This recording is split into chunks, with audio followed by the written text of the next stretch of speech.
Alright, so we're back with the book. Again, it's about the masculine psychology, and this time I'm talking about chapter two. So chapter two, it won't be a whole summary of chapter two, but it'll be something that stood out to me. So it's this naive boy. He became a knight because he saw five knights and decided, yo, that's what I want to do. That's my venture in life. So he set out and he became a knight. And then after he became a knight, he encountered lots of other knights and he had a battle with them. He subdued each and every one of the knights, and instead of killing them, what he did instead was make them promise to worship the king, the fisher king that we talked about in the first chapter. Like, keep in mind, all these characters are just archetypes.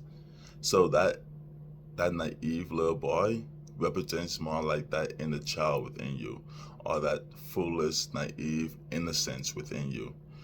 Um, so when the little boy go and defeat all the knights, what he's essentially doing is healing himself. So it's that little boy, that inner child within you, facing all the traumas and all the battles that you've been through in life that you haven't fully processed. But once you battle them and once you process them or conquer them, however you want to describe it, the boy battled the knight. He challenged the knight. When that inner child challenges the traumas and battle the traumas and face the traumas that he's been through, instead of killing the trauma, what he does is he made the trauma or the energy from the trauma worship the inner king. Now let me elaborate on that. So trauma, in a spiritual sense, is just a stagnation of energy. It's all flow. If you believe in Taoism, which I align with, or anything else that you believe in, it's all energy and it's all flow. So naturally, energy just flows, and that's healthy. But trauma and things that are unprocessed are stagnated energy.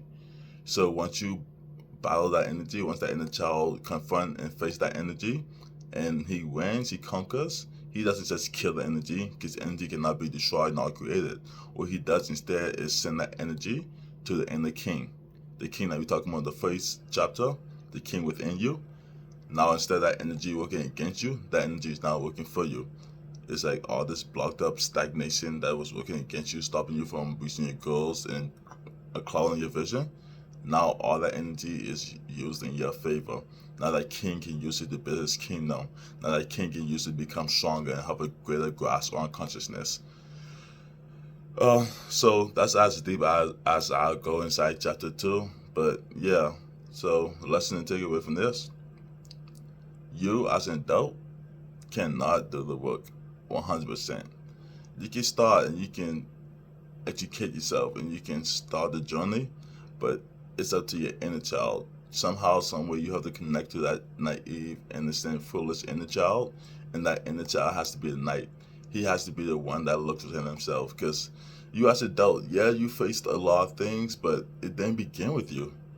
That's just sub battles, but the real battle is with that inner child. That's where it all began with. It all began with that inner child. So he has to be the one to say, you know what? I'm going to relive all these things. I'm going to revisit all these things. I'm going to fight all these things. I'm going to conquer all these things. And all that energy that was working against me, all that stagnated energy that was stopping me from reaching my goal and reaching my true potential, I'm going to reclaim that. Now it's working for me. Now it's working for the inner king. And that inner king is now able to have a stronger resource, have a greater resource of energy to use to fulfill his mission. All right.